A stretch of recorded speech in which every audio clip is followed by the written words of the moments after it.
Від щирого серця вітаю вас зі святом. Коледж для мене став рідним домом, який так не хочеться покидати.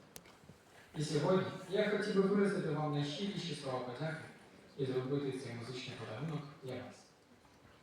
Всіх люблю і буду дуже сумувати за вами і за коледжем.